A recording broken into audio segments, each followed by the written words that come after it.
Assalamualaikum warahmatullahi wabarakatuh. Di video kali ini Bu Arsya akan menjelaskan tentang parts of speech.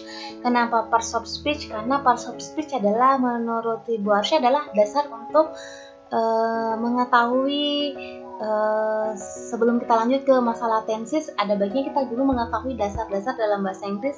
So you have to know about parts of speech. Oke, parts of speech yang pertama, the guiding questionnya dulu, what is part of speech? Parts of speech adalah categories of words based on the function. Jadi kategori kata berdasarkan fungsinya atau disebut juga dengan word classes, kelas kata. Dalam parts of speech itu ada 9 bagian di parts of speech. Yang pertama adalah verb. Verb dalam bahasa Indonesia artinya kata kerja. Verb di sini ada yang represent action, aksi, yang includes physical movement yang melibatkan gerakan-gerakan fisik. Contohnya touch, menyentuh, run, berlari, jump, melompat, walk, berjalan. Dan ada verb yang represent state yang doesn't include physical movement, tidak ada keterlibatan gerak fisik, namun just give statement, hanya memberikan pernyataan. Misalkan love, mencintai, like, menyukai, have, mempunyai, know, mengetahui, think, berpikir, dan contoh yang lainnya. You can explore many kinds of verbs.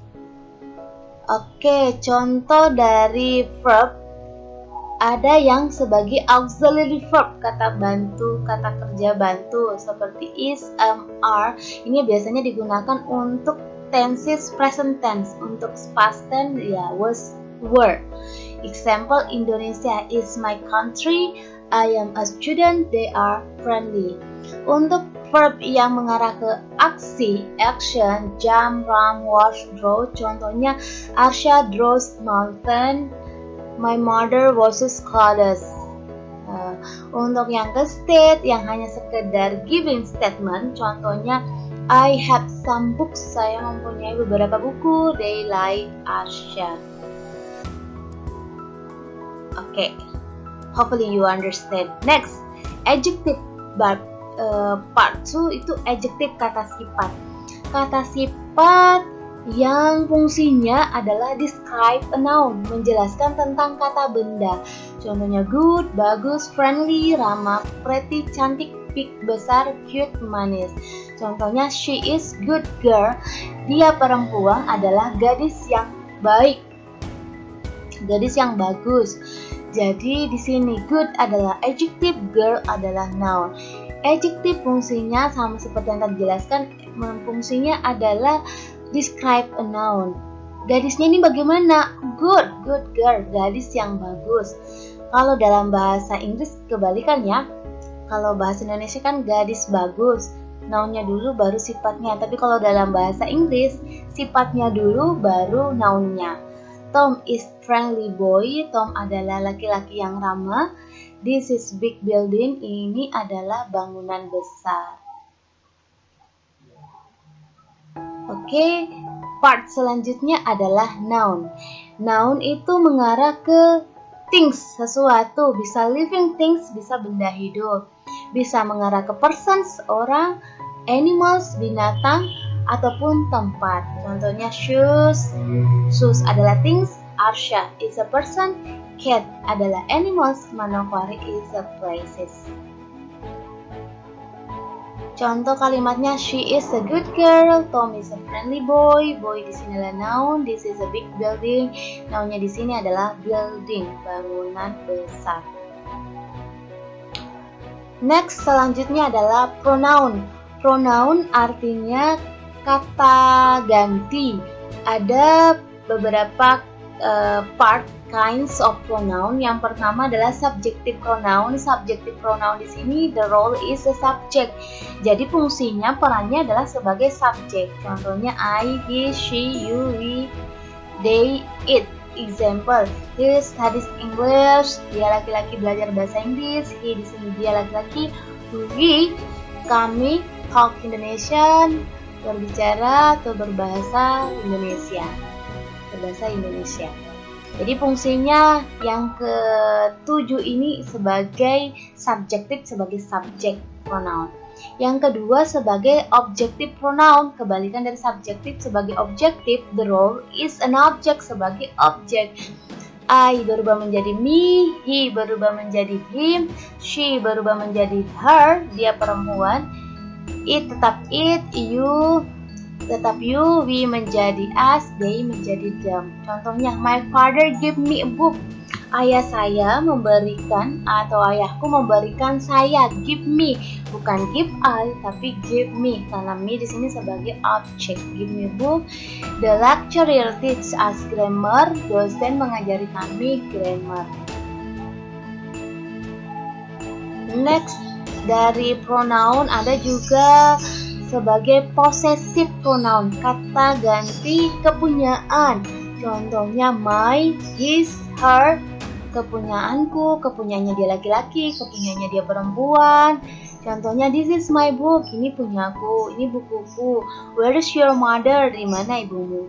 Tapi ada juga independent possessive pronoun, artinya tadi kalau di possessive pronoun, kata ganti kepunyaan itu di follow, diikuti noun, kata benda. My diikuti book, kata benda book. Your diikuti kata benda mother, ibu. Sementara kalau di independent artinya itu menunjukkan kepunyaan, but now followed by a noun, tidak diikuti kata benda. Langsung saja, mine, punyaku, this is mine. No noun, no followed by noun, tidak diikuti noun. Langsung saja, these clothes, pakaian ini are yours, adalah punyamu. Oke. Next is preposition. Preposition artinya kata preposisi kata depan ya. Kalau preposisi di sini adalah dia menghubungkan links a noun to the other word, menghubungkan kata benda dengan kata yang lain. Contoh dari preposisi adalah on, in, at, under, di bawah, below, sama from, for, into, between, dan lain-lain. Contohnya, I live in Manokwari. In di sini adalah preposition. Jadi dia menghubungkan Manokwari as a noun dengan live, kata kerja. Jadi kembali ya, bahwa preposisi itu fungsinya adalah link noun dengan the other words. Yang kedua, we come from Papua. From di sini adalah preposition menggabungkan Papua Barat as a noun ke come, kata kerja come. Kemudian untuk C, contoh yang ke bagian C, I go to Mansinam Beach. Ya, to di sini adalah preposition menggabungkan Mansinam Beach as a noun dengan kata kerja go. Jadi remember that preposition links a noun to the other word, menghubungkan antara noun dengan kata yang lain. Next, untuk preposition, apa perbedaan in, on, dan at? Kalau di runut, in, on, dan at, in lebih umum, kemudian on lebih spesifik, selanjutnya at lebih spesifik lagi. Kalau in itu mengarah ke month, bulan, season, musim, atau year, tahun. Contohnya in May, di bulan Mei. In 2020, di tahun 2020 mengarah ke year. In summer mengarah ke season. Jadi itu penggunaan in ya. Yang kedua, penggunaan in itu untuk after period of time. Jadi untuk periode waktu. Seperti in 3 minutes, dalam 3 menit, in the next month, di bulan depan. Jadi ada periode waktu ya yang ditentukan ya, waktu yang ditentukan itu biasanya menggunakan in. Kemudian ada penggunaan in untuk part of the day. Misalkan in the morning, in the night, in the afternoon. In juga bisa digunakan untuk mengarah ke city, kota, country, atau enclosed places. Maksudnya kalau enclosed places ini adalah tempat yang tertutup, misalkan museum, in the museum, in the home, di rumah.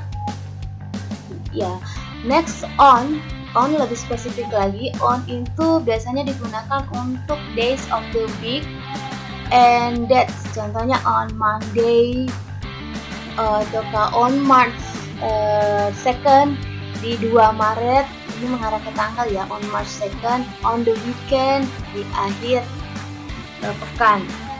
On juga bisa digunakan untuk street, jalan. On Jalan Hasanuddin. Bisa juga digunakan untuk communication, contohnya on Telegram, on WhatsApp group. Bisa juga digunakan untuk ke transport, on the car, on bicycle, on the bus. Dan untuk surface, untuk permukaan ya, misalkan on the table, di atas meja. Ya, yang ketiga, yang lebih spesifik lagi adalah at. At digunakan untuk specific point of time, untuk waktu yang lebih spesifik lagi, misalkan at 12:15 pada jam 12:15 AM. Tapi juga at juga bisa ada pengecualiannya, bisa juga digunakan at night sama tadi, in the morning. Tapi bisa juga lebih spesifik digunakan untuk at night, at noon. Dan bisa juga at digunakan untuk specific place.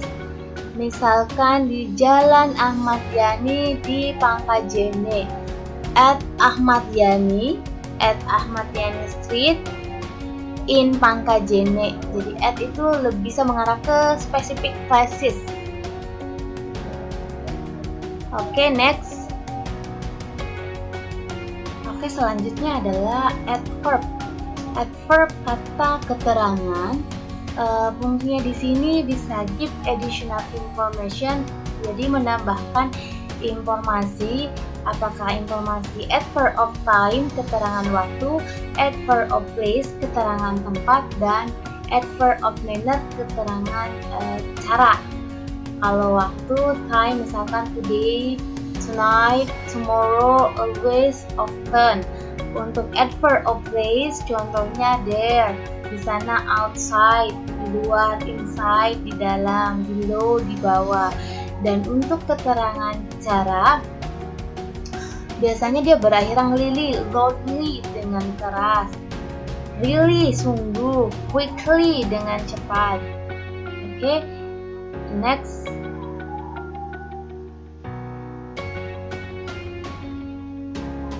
Yang ke-8 adalah article atau determiner.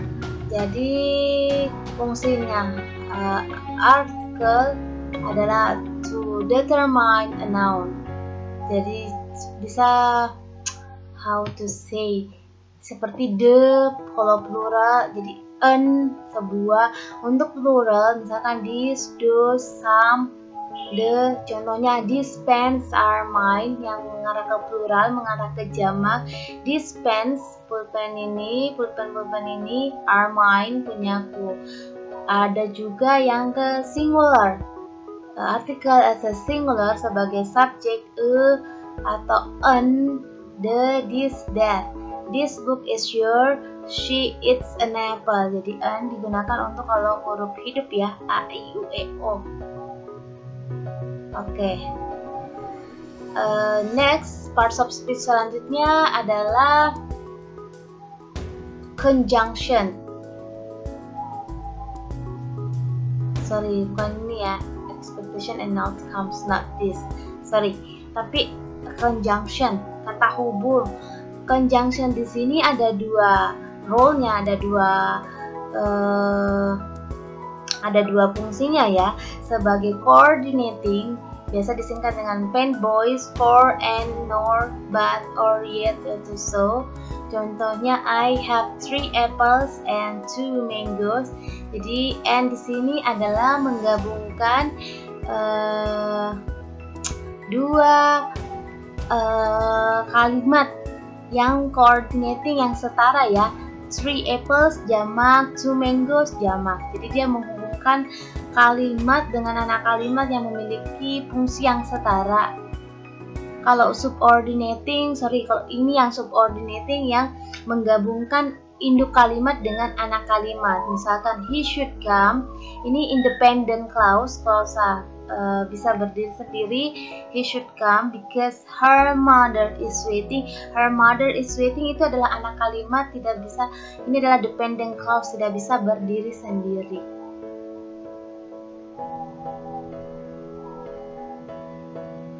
Yang terakhir, bagian dari parts of speech adalah interjection. Ini adalah short exclamation atau tanda seru, kata seru. Contohnya great, bagus, congrats, selamat. Oh, jadi ini adalah contoh dari interjection yang menggunakan short exclamation atau kata seru. Okay, thank you for joining today's class with Ibu Arsha. Thank you so much. Hopefully you could catch my point, bisa dimengerti ya. Sekian, terima kasih. Wassalamualaikum warahmatullahi wabarakatuh.